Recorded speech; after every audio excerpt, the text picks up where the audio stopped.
Let's get started. I'm sure people can take a seat. So I have to say, I'm actually slightly surprised that there's so many people here, because I understand I'm up against a bit of a big name at the moment. And I was slightly expecting a sea of empty chairs for my talk today. So thank you very much for coming to see me.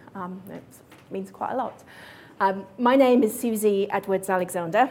I am a talent acquisition professional with over 20 years experience in the industry.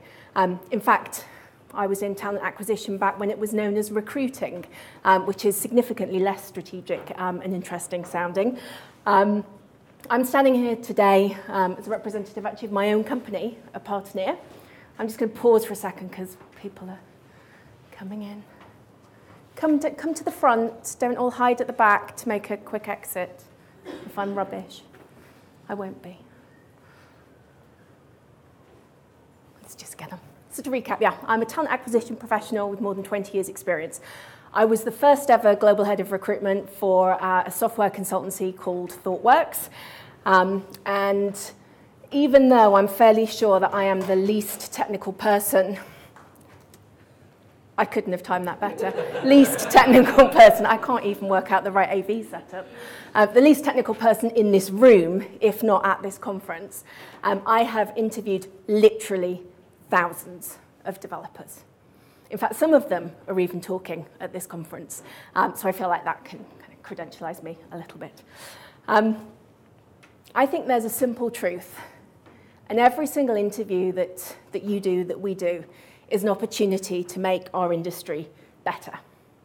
It's an opportunity to build your team, to change your company, potentially to make an underrepresented person feel like they belong in tech, or maybe it's even to teach somebody something new if you can view interviewing as a learning opportunity. And what I'm going to do today is take you through some thoughts, some mindset changes, some tips and tricks on how you can become a better interviewer, change the world, and work with amazing people. Assuming that my tech works, and it doesn't. Just bear with me for 1 second. John, can you come and help me? Please tell me everybody else's slides have failed on the first one, and this is par for the course. Okay, thank you. We did have this problem earlier.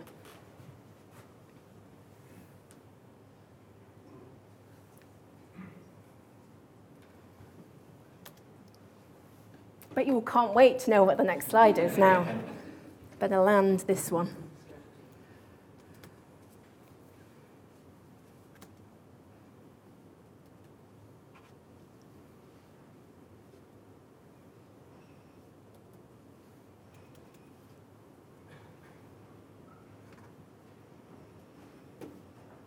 Oh, there we go.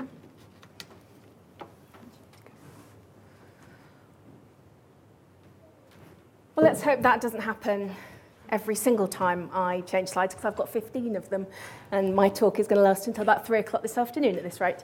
So we've got a quote here, Anil Dash. Every industry and every sector of society is powered by technology today, and it's being transformed by the choices that technologists make. I'm fairly sure that every single person in this room has their favorite story about how tech accidentally discriminates.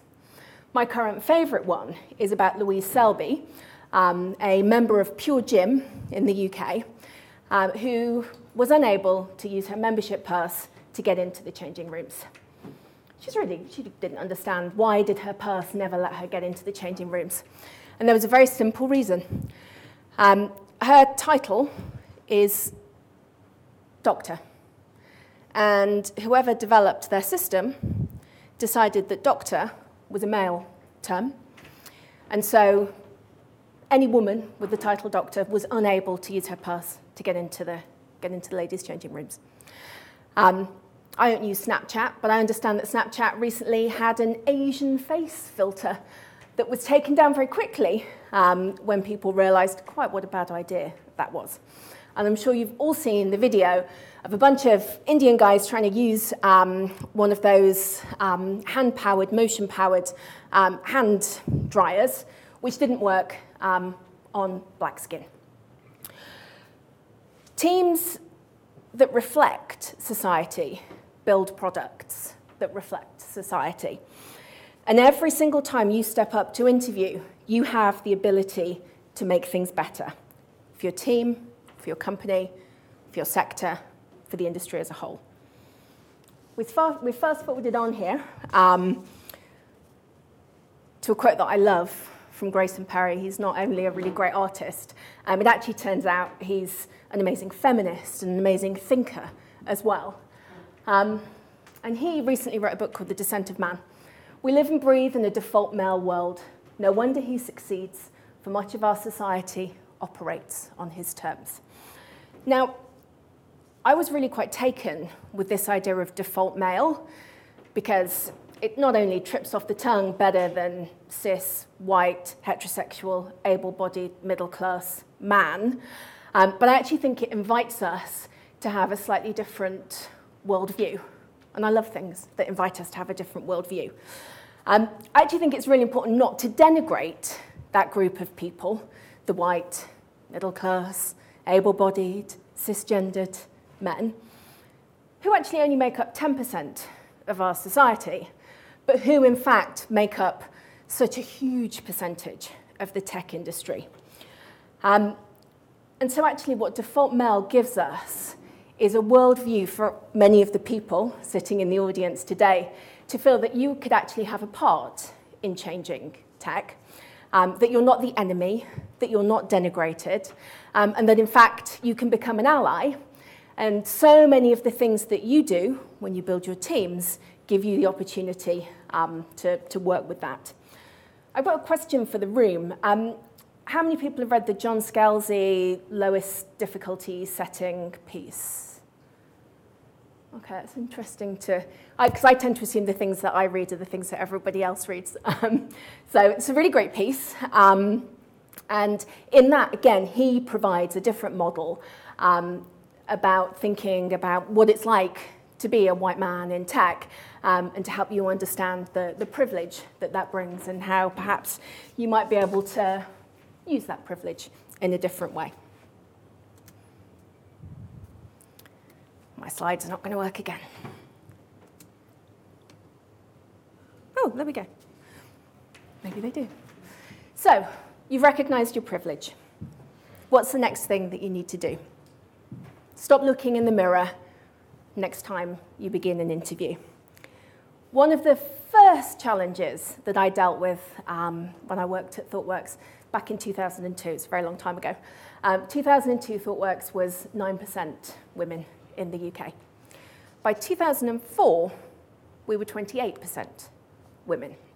Now, there's no one thing, there's no silver bullet that can help you fix the diversity problem in tech.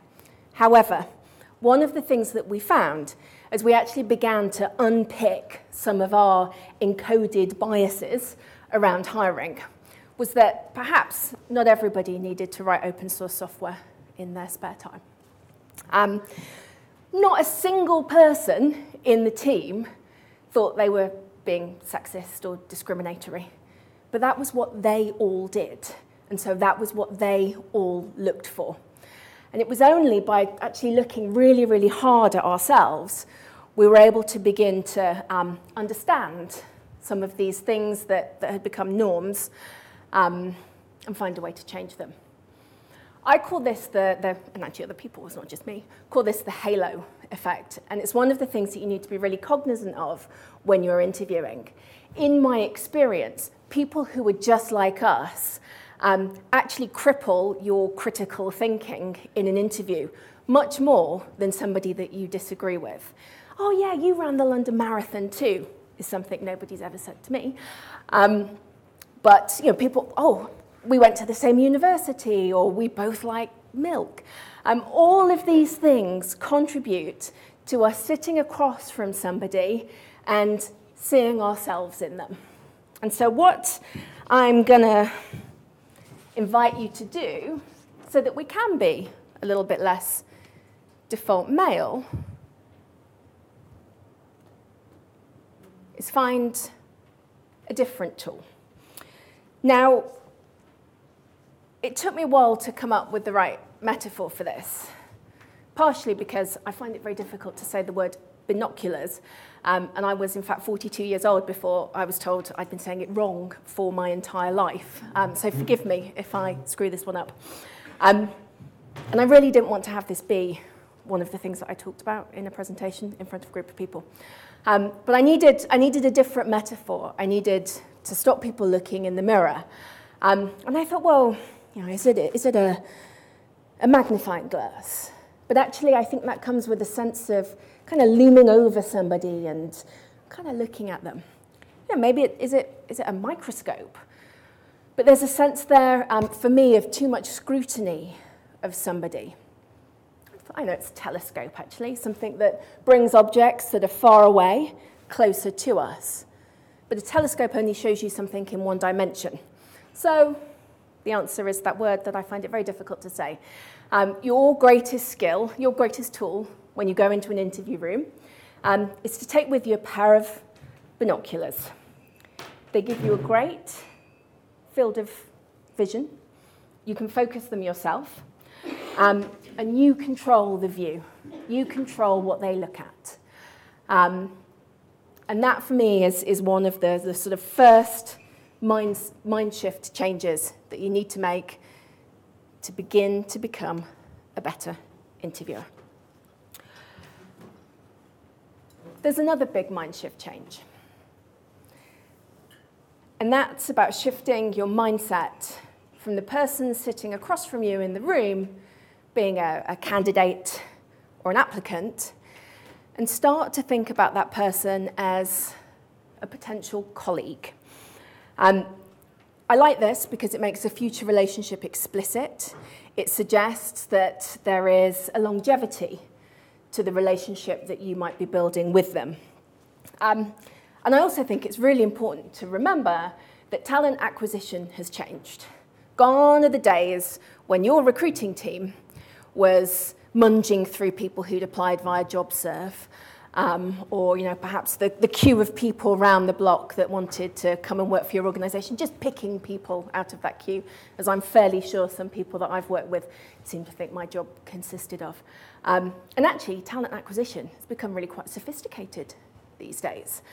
I had a really interesting experience working in the US and switching a team from primarily processing applicants to beginning to headhunt people, to active source, as we call it in the recruitment world.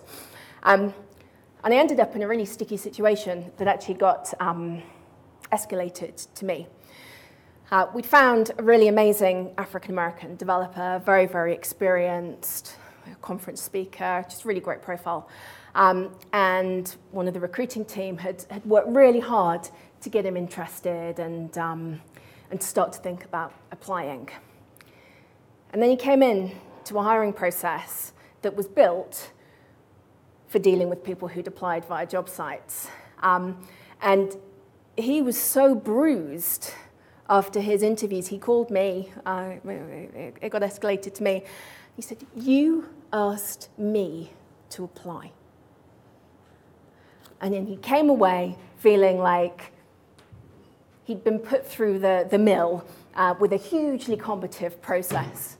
And the first thing we did was actually start to think about people as potential colleagues rather than candidates, particularly if somebody perhaps is an employer referral or somebody who's been headhunted. And I think it's just a really simple mind shift change that you could have even the next time you walk into the interview room. I'm going to take this a step further. And I am a total hippie, and I default to everything is glorious and everything is good.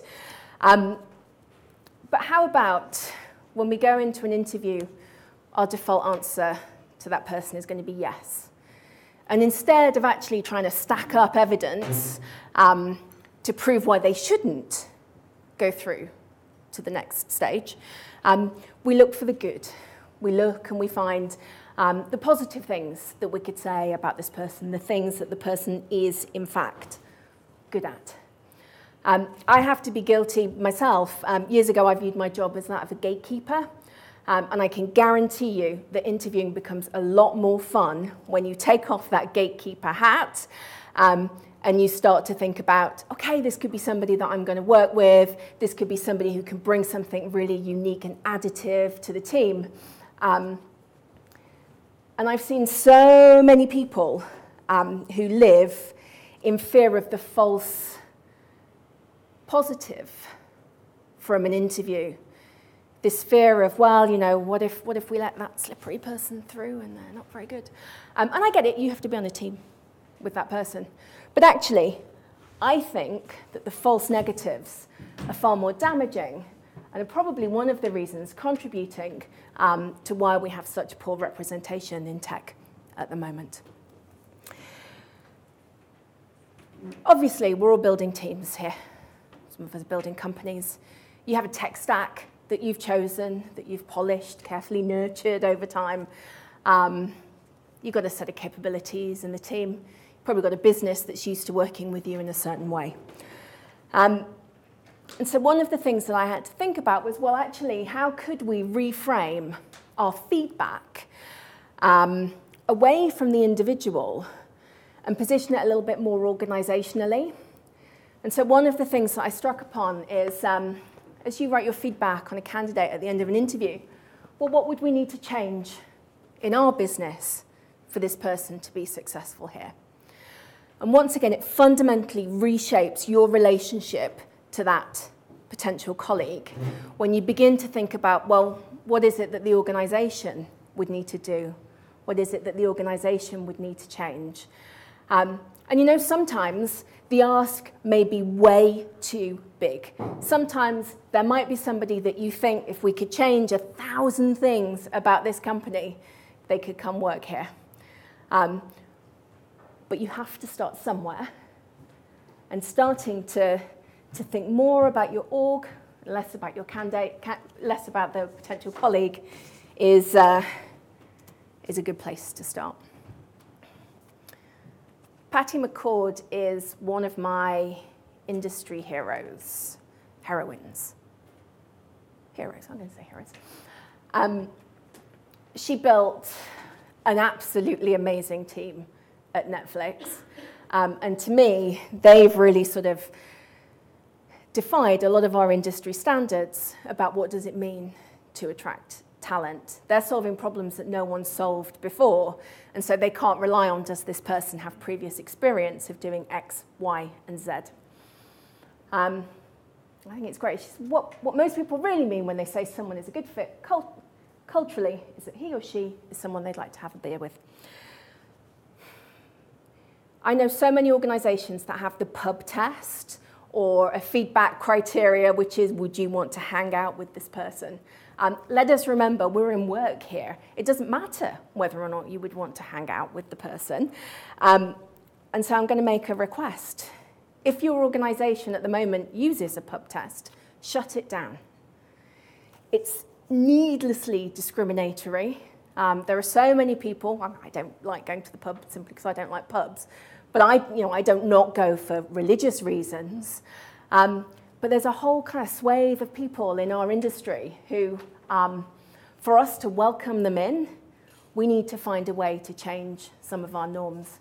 It was quite interesting for me actually looking at the NDC hashtag and seeing actually how much of the stuff about this conference is about beer and kind of the meat that everybody's going to eat tonight.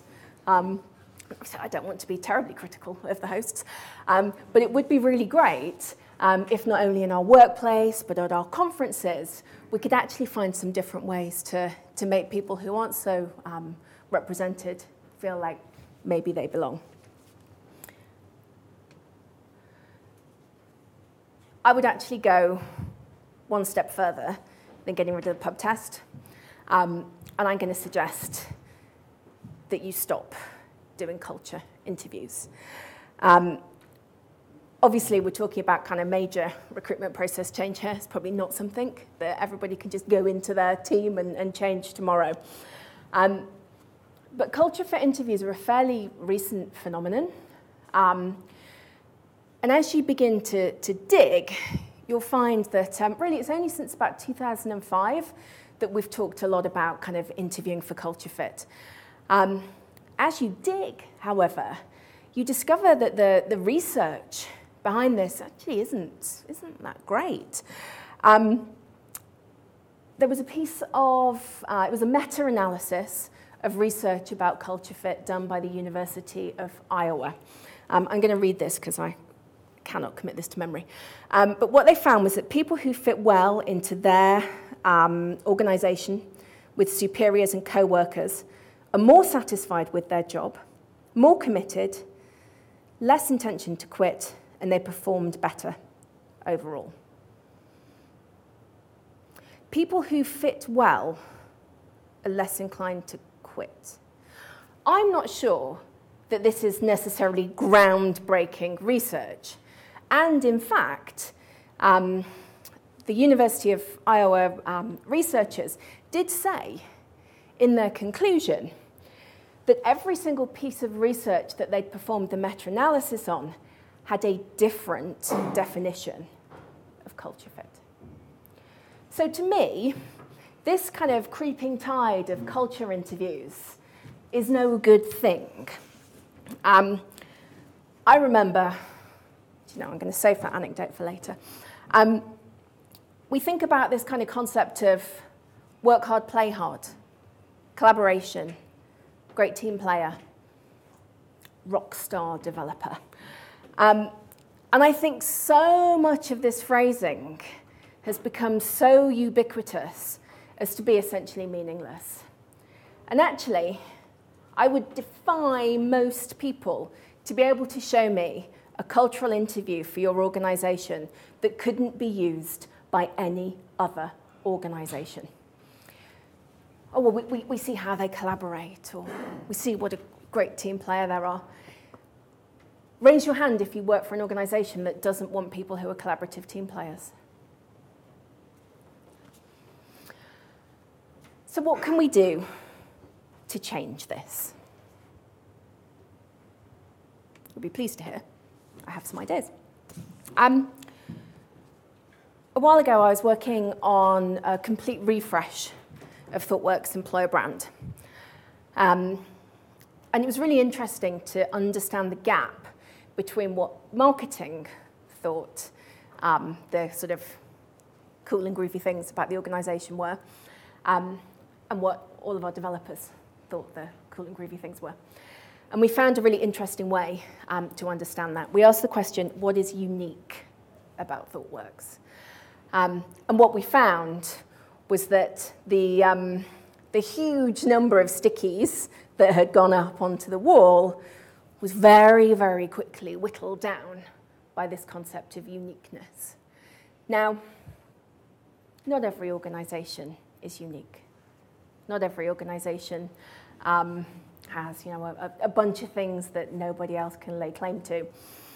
So what I would propose when you're starting to think, what am I going to replace my culture fit interview with, is to answer 3 questions. What makes your team different? It could be what makes your team different to other ones in the organization.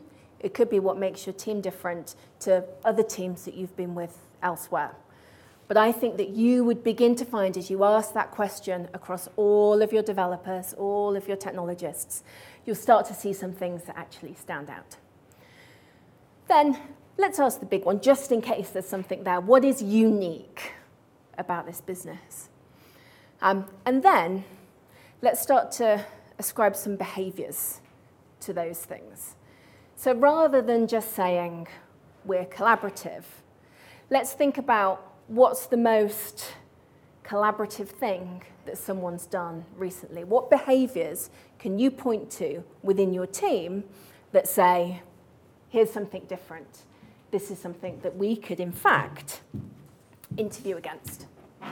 Now, I recognize that this is big stuff. This is big process change, and you possibly don't feel empowered as a developer, as a single member of a team, possibly even as the CTO of an organization, to make that kind of fundamental change to your hiring process. So what can you do as an individual to begin to be a better interviewer. I almost can't believe I'm saying this because I am probably the least organised person, least technical, least organised person.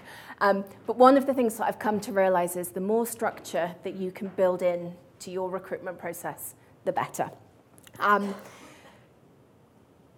So if we go from the top down, let's begin by thinking about your process and what role everybody's going to play in it up front.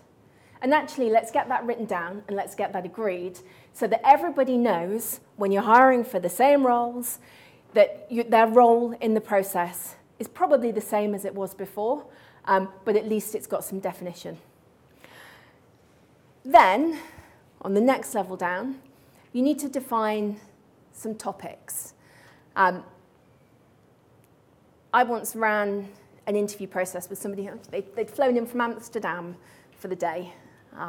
They'd given up quite a lot of their time to come be with us. And when I was facilitating the wash-up at the end of the day, it turned out that every single person had done the agile interview, and nobody had, in fact, assessed the person's technical competence. So now, one of the things that I'm very, very passionate about is, okay, let's have a name for each interview. What are we going to call it, and what are we going to focus on? The metaphor that I like to use for this is by doing that, you're actually able to drill down into a candidate's knowledge, potential colleague's knowledge, and begin to understand probably 70, 80, 90% of their understanding around that topic, as opposed to what I think is far more common, just laving across the top and everybody asking the candidate the same questions and understanding the same 10% about somebody. So we've got, at a process level, something that we change. Then we've got something at an individual level. I would invite everybody to spend some time building out your own personal interview plan. I'm not suggesting that you use the same questions for every single interview you do. I don't know about you, but I get quite bored doing that quite quickly. But actually, build yourself a model, build yourself a plan, and know that every single time you sit down in front of somebody, where you're going to go, what your topics are, and what you're going to talk about. So much research at the moment is pointing to this idea that structured interviews are actually the best way to remove bias. How many people have done unconscious bias training out of interest? Okay, so it's a small number. Out of interest, raise your hand again if you thought it was amazing and it's completely revolutionized your interviewing. Okay. All right, that's not bad, actually. I'm quite impressed. It's not quite, it's 50%. I've got a sneaking suspicion that actually all of this unconscious bias training is probably not a great use of everybody's time. I think that there are so many explicit biases in tech that actually getting people thinking about their unconscious bias doesn't solve them. What does seem to work is creating a shared set of expectations. It turns out we are, in fact, herd animals, and knowing what everybody else is going to do is a far, far better deterrent, as it were, to the wrong behaviour than being taught that perhaps what you think and feel isn't the right way to think and feel.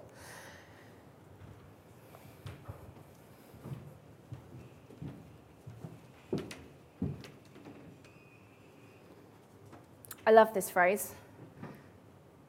I don't actually know who said it. I wish I had. I didn't. There's a really interesting interviewing platform called interviewing.io.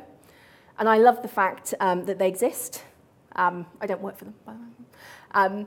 But the reason I love the fact that they exist is that they're gathering really, really great data on what makes a good interviewer. and it's actually proving some of the stuff that I've seen in the wild. And one of the things that somebody said was that they viewed an interview as a chance for two people to be smart together. And again, that was another one of those phrases that I think kind of fundamentally changes the relationship between the interviewer and the interviewed. So if you were going to be a great interviewer, and if you were thinking about how could you be smart with somebody else, what are some of the things that I believe, and what are some of the things that the data from interviewing.io suggest you need to do? The first one is prepare. We've all been guilty of reading this CV in the 5 seconds before we walk into an interview. But actually, with interviewing, preparation is very much the key to getting it right. The next important thing that you need to do with the person sitting opposite you is lay out the structure of the interview. Let them know what is going to happen during the course of your time together. I've come across a lot of people who like to lay traps in interviews, and they probably would say, well, I don't want to do that because I want to keep the candidate on their toes. Unless perpetually being on your toes and in a position of fight or flight is a prerequisite in your organisation, and if it is, I would suggest you leave, you don't need to do that to somebody when they come see you. This is an interesting one, but you need to give the person time to settle in. And this is something that I've been doing for years without realising it. I actually start every single interview with the same question. It's muscle memory for me. It's my way of getting started. It also means that I have built up a really interesting data lake of answers to that question. Now, I've done a lot more, probably do more interviews than many people. But as part of your perhaps small talk or settling in, is there a useful question that you could create that could become your personal data lake? The thing that allows you to get into the mindset of that interview. The next piece of feedback is from candidates. One of the things that they think differentiates a good interviewer from a bad interviewer, no surprises, is quality of question. And this is where I think collaboration is a really great thing to do. How about if everybody who's in this room today, when you get back to your workplace, you start a shared doc of all the great interview questions that people ask. And that immediately begins to give you the opportunity to harvest the knowledge, to begin to redefine what good looks like when it comes to interview questions, and perhaps give some help to people who are less experienced of interviewing. Then, and this goes back to a structured interview, candidates really value interviews that build.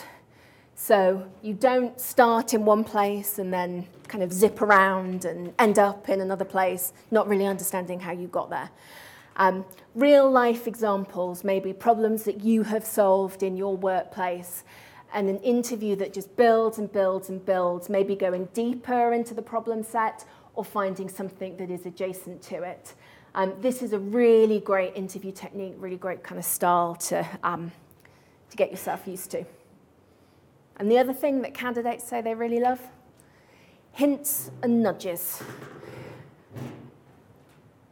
If they don't know, if they did really well and they didn't know that they did really well, that candidate doesn't want to come and work for you. I once witnessed somebody interviewing with a little stack of stickies. And to give them their credit, they did use a structured interview. They asked every candidate the same questions. But as the candidate answered, they would go. And I saw people literally crumble because they were getting, in the moment, feedback that what they were saying was actually paining the interviewer. So hints and nudges. If you ask somebody something and somebody really has no idea, how about instead of just moving on to the next thing or shooting them a look, perhaps you work with them to find a way for them to learn that. I remember when we started the ThoughtWorks graduate recruitment process, everybody would complain, these grads, they don't know TDD. What's wrong with the educational standards in the UK? It's like, well, unfortunately, my work remit doesn't give me the ability to change what's taught in the curriculum. So actually, how about, instead of complaining that a candidate doesn't do TDD, how about you teach them how to do that? How about you take their code and you help them write a test, watch it fail, and go from there. And very interestingly, I think that was one of those foundational moments that began to completely retool the graduate hiring process at ThoughtWorks from one that hired 10% women to one that year on year now hires at least 50% women in every single country around the world.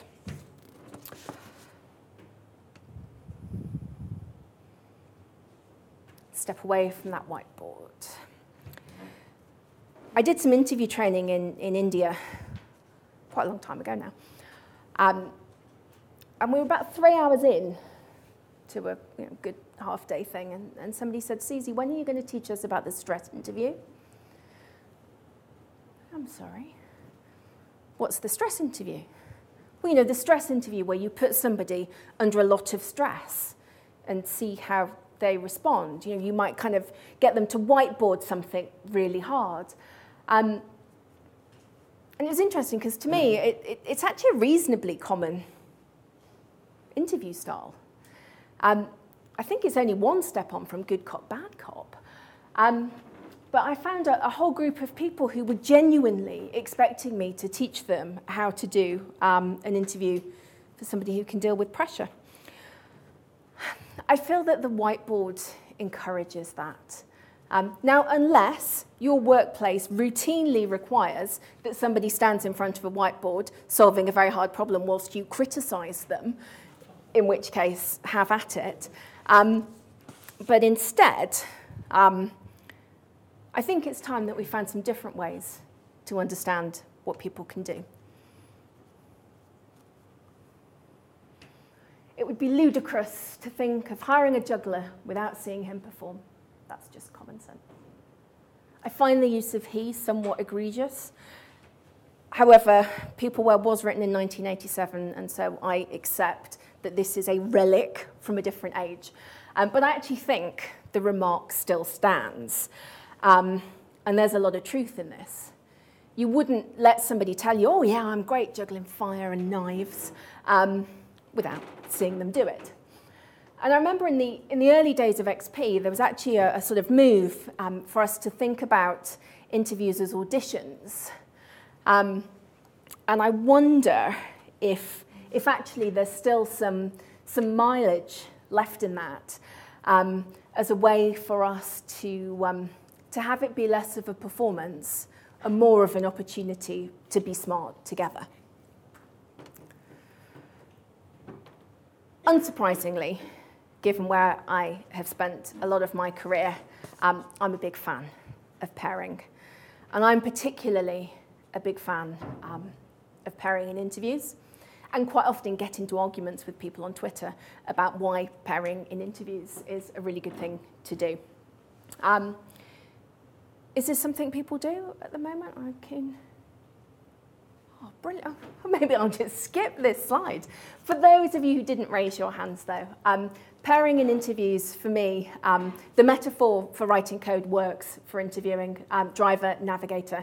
It gives you the opportunity for one person to be maybe leading, to be thinking, and to really sort of take that interview forwards, whilst the other person perhaps can be listening really, really hard, because one of the things that I know is often like conversation. The hardest thing when you're interviewing is to be thinking really hard about what this person is saying, rather than what clever question am I going to ask next? Because I also recognise not everybody gets to interview all of the time, so it can be a little bit nerve-wracking when you get up there. There are a bunch of other things that I think pairing gives us beyond better feedback, better kind of technical results. And that is, I think it's often an opportunity for you to showcase the diversity of your organization. People have said to me recently, oh, we would really want everybody to interview, but, it's something that only the senior people can do. Actually, pairing gives you a really amazing opportunity to bring somebody who has less experience interviewing, perhaps somebody who is, a sort of junior developer that you've hired, and have them learn from the other person. It also gives you far more opportunities to show to the candidate all of the different people that you've got in your organization. Now, I recognize if you're not very far down your inclusivity journey, it may be that the person ends up seeing 8 default men. But for me, this sort of pairing paradigm really gives you the opportunity to improve capability within your team and just sort of showcase what you've got going on. Oh. If we're expecting potential colleagues to demonstrate the skills they'll be using, and if pairing is something in your organization, then you're going to be doing both driving and navigating. My guess is that most people, when pairing in an interview, the interviewer will do the navigating and the potential candidate will do the driving. Have you experienced it where it is reverse or it's done both ways rather than any suggestions on that? Yeah, absolutely. It continues the sort of audition metaphor, and it's why I dislike whiteboarding so much. To me, a really important part of the hiring process is actually to get the candidate either, potential colleague, to either solve a problem for you, write a piece of code particularly for your recruitment process, or to give you some code that they've written previously. I think either works. I do worry that organizations are setting fiendishly hard coding tests and expecting people to put hours and hours and hours into these problems. And so, I think you need to have some flexibility around what that coding sample is, but it needs to be something that the candidate has written themselves. And then I would look to extend that. So to spend some time either refactoring it or adding some additional functionality. And then that way, I think you have the opportunity with 3 people in the room. So you've got the 2 people from your organization and you've got your interviewee. You have the opportunity there to maybe switch who's driving, to have somebody who's sort of coaching and thinking about where the problem set goes next. So my sense is your pairing interview paradigm actually opens up more opportunities for everybody to get to play all of the roles in an interview. Does that make sense? Yeah? Cool. I might wait until the end if there are any other questions. No, it was good. It's nice to know someone's listening. Oh, look, and that's stopped working now as well. So, let me just see how we're doing on time. Okay, we're getting to the end. I just want to spend a little bit of time thinking about what are we trying to gather in an interview? What are the outputs that we expect? And I like to think of your questions being split into 4 different groups. So you've got questions that you can ask that credentialize. What is, how do you? You've got some questions that might elicit opinion. What do you think? How am I doing? You've got some hypothetical questions. How might you? How could you?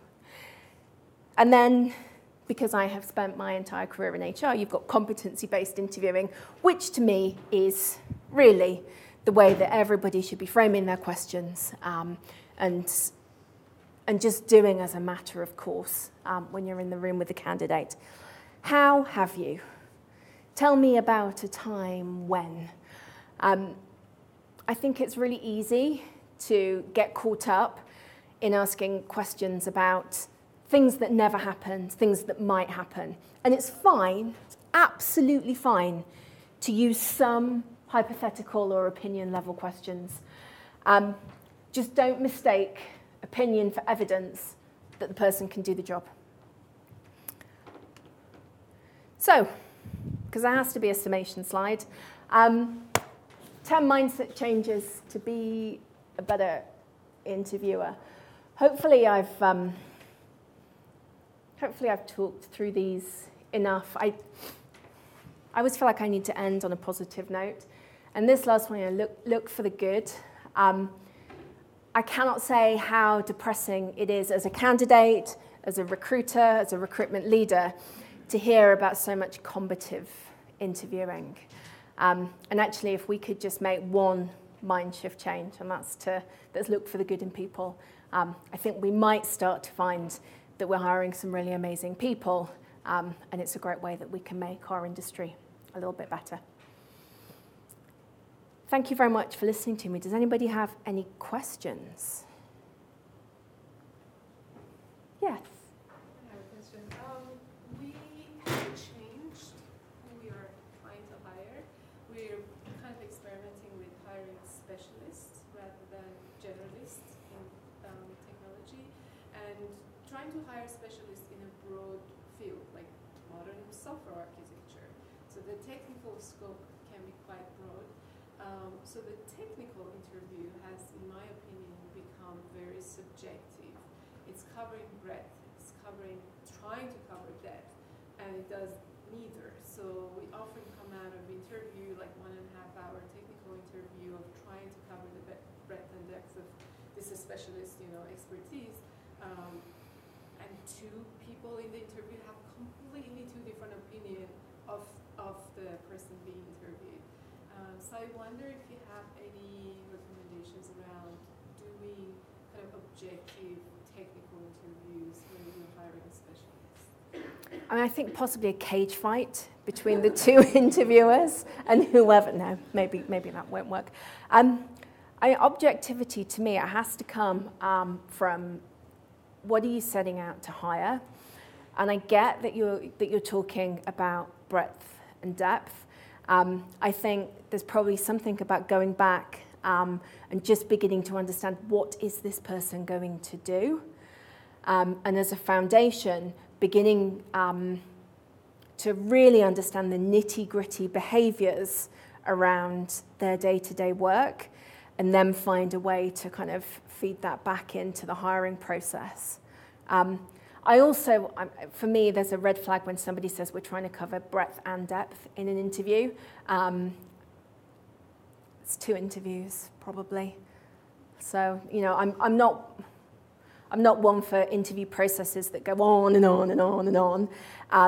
But I'd go back and just begin to look at what's that end-to-end hiring process within the behaviours, and see where you go from there.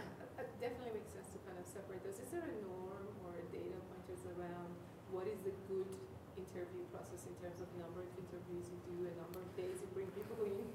Interestingly, Google have pulled some data on this, and they maintain that 4 is the magic number. 4 interviews. 4, yeah.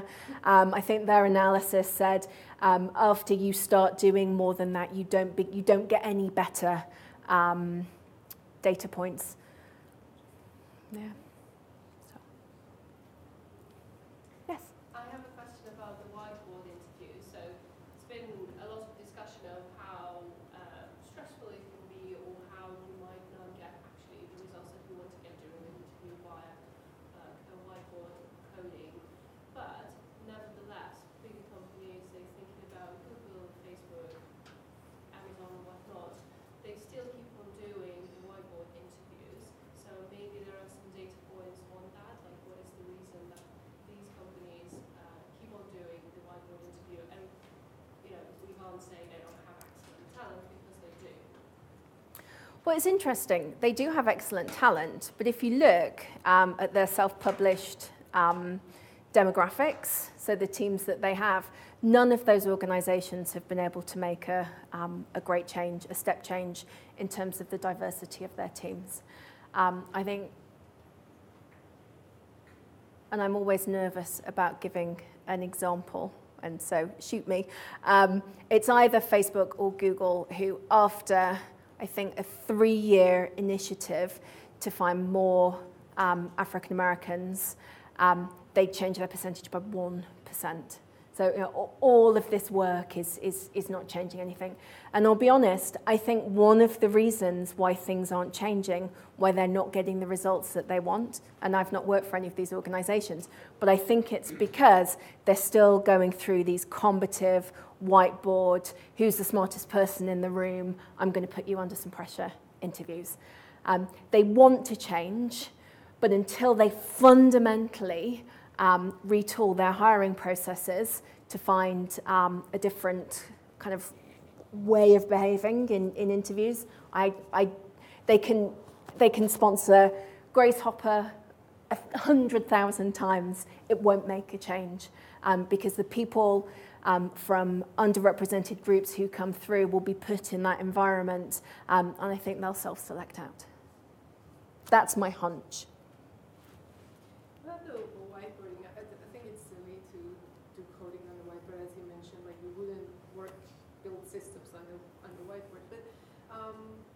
I wonder what's your thought on kind of collaborative design architecture whiteboarding.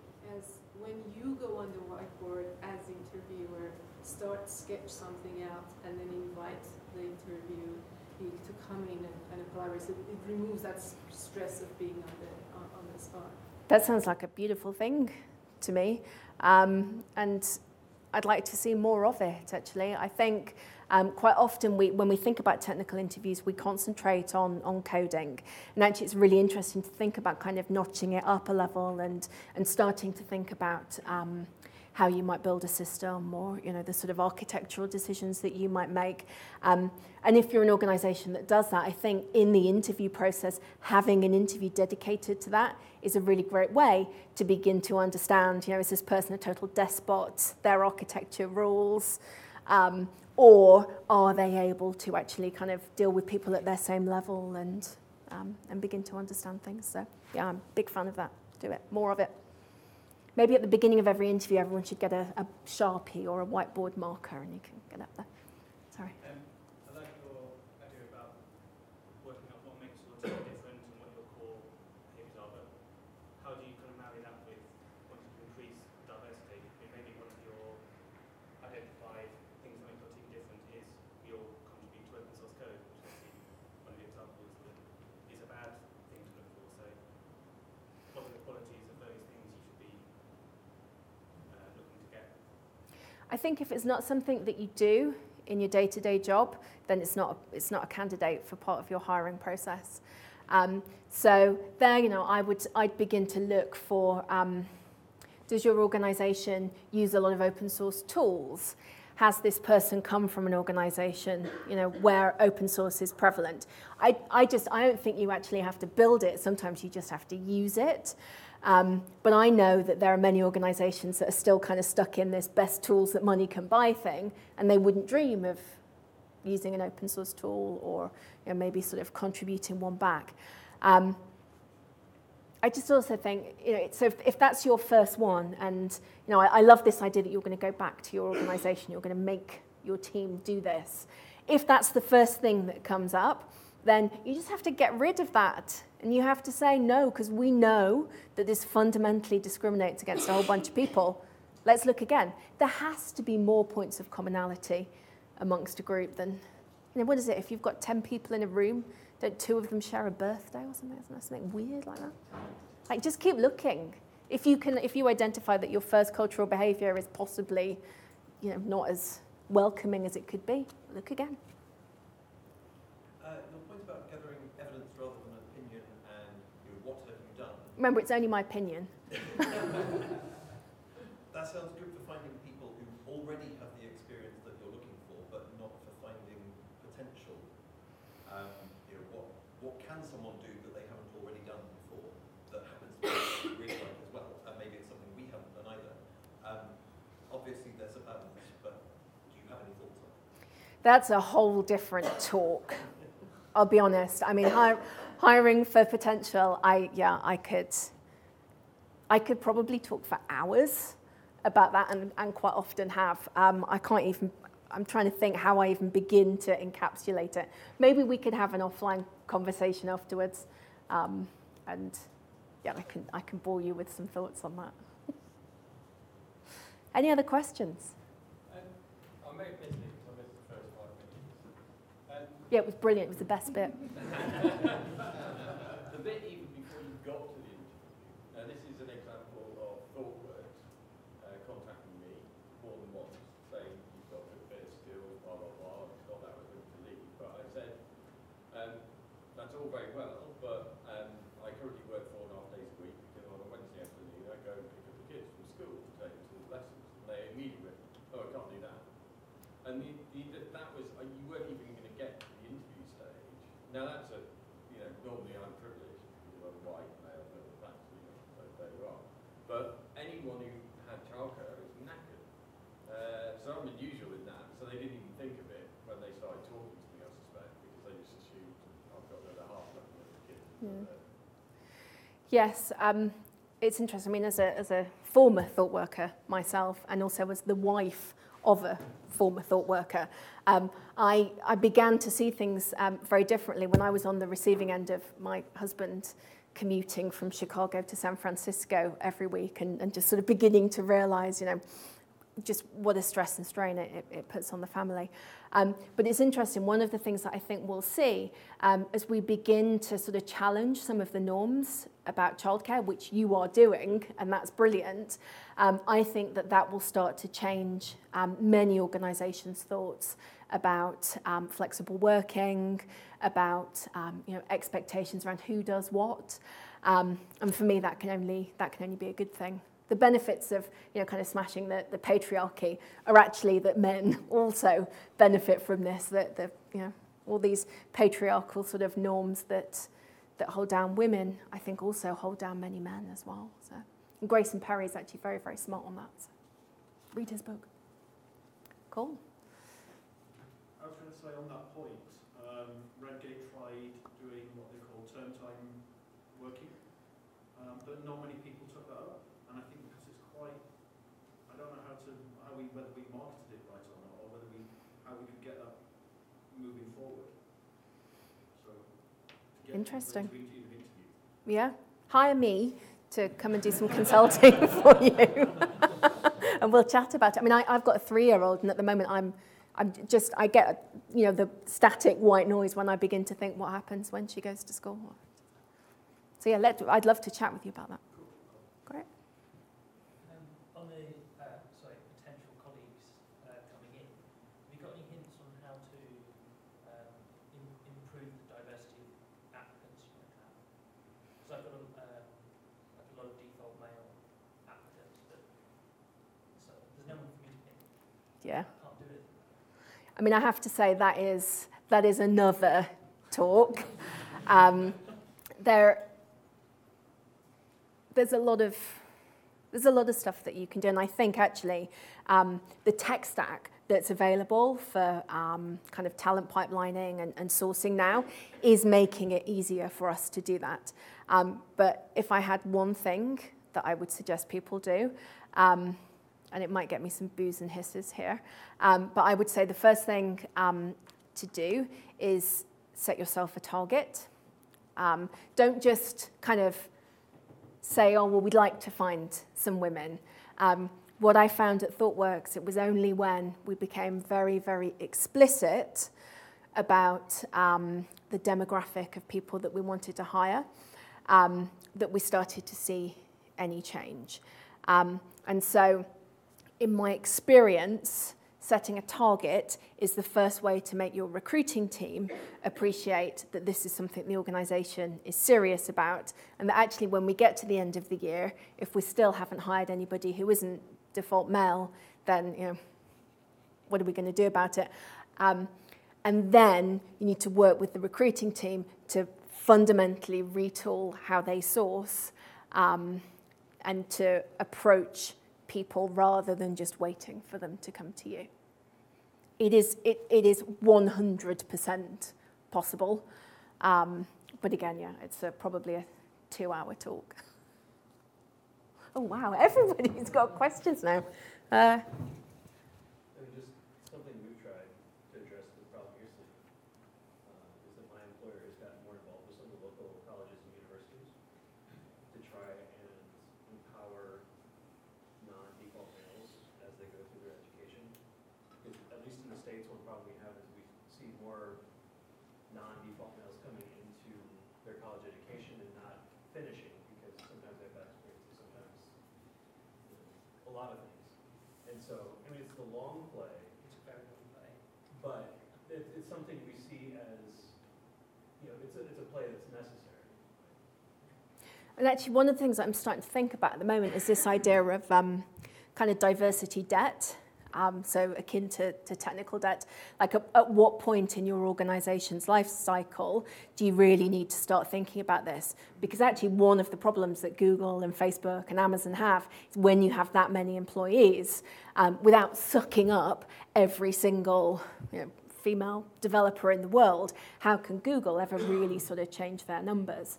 So I think there are some really interesting conversations to be had about at what point do you really start to put in a sourcing strategy that helps you find people from underrepresented groups. Not a question, but again, address the previous one. Yeah, just forget I'm here. And it's a talk that Rhonda Bergman gave at CodeMatch last Friday. So if I find the link and give it a huge tweet, then everyone can see it. And it's an excellent talk. Cool. Good. Okay, well, look, thanks for listening. Thanks for bearing with me during all of my technical issues. And I hope you enjoyed it, and I hope you've got some things that you can go and do on Monday.